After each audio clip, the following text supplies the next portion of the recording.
You know, one of my favorite answers that Thunderfoot gave during that whole interview, which I watched the whole thing, was when he said, it's an unknown. You see, that's an honest answer, okay? And a lot of people are afraid to say that. Oh, it's an unknown. Because then it looks like, well, you don't know nothing. But you know something? He's smart enough to realize it's an unknown.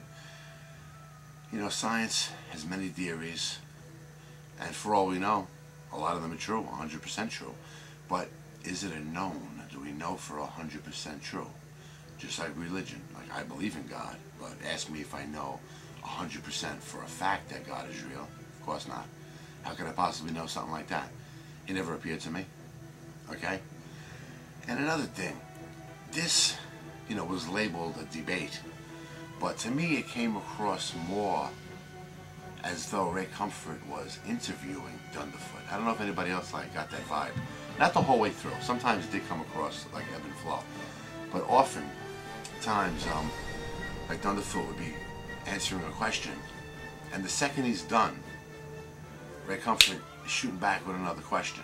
Sometimes off topic, you know. So it came across to me more like an interview than a true debate. And that's another thing. What's with, like, I noticed this on YouTube. It's like everybody wants to debate everybody. I challenge you to a debate. You know, it's like the modern equivalent of like a duel or something. I debate you. I will make a fool of you, debunk you, or whatever. It's like, can't two people just sit down and have a conversation? You know, I would have much rather have seen Thunderfoot sit down with Ray Comfort and just shoot the breeze, man. Like, what's your favorite movie? What kind of food do you like? What are your hobbies? That would have been more interesting to me, because all they both really did was say points that we've heard over and over and over and over again.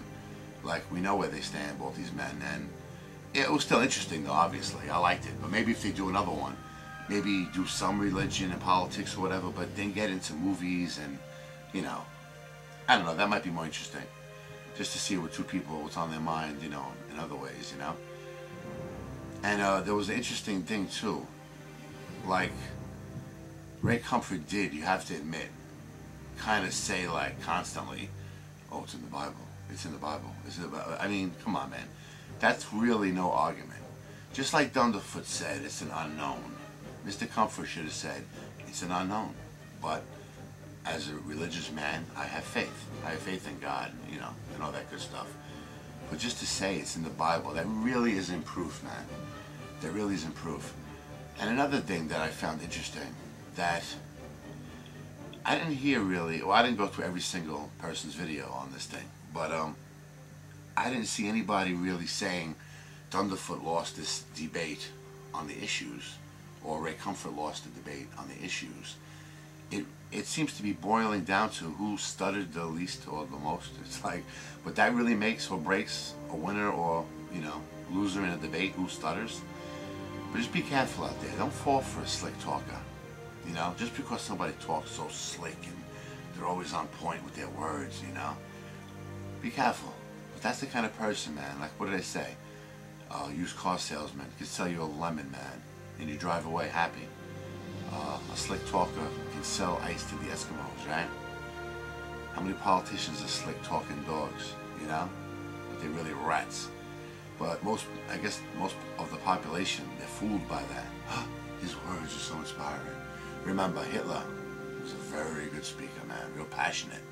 And he got a whole country, man, involved in his madness. So, don't judge Thunderfoot too hard. And most of you aren't. You know, big deal. A stutter, I mean, of all things you could judge somebody on, that's like so stupid. It's like nothing, means nothing, you know? Oh, one more quick note, I hope I can get it in. I'm planning a 1-year anniversary to my infamous evolution questions video. That should prove very interesting. I know, it seems like longer than a year ago that came out, right? But it's coming up in a couple of weeks, the 1-year anniversary, and that should prove very interesting. Anyway, take care.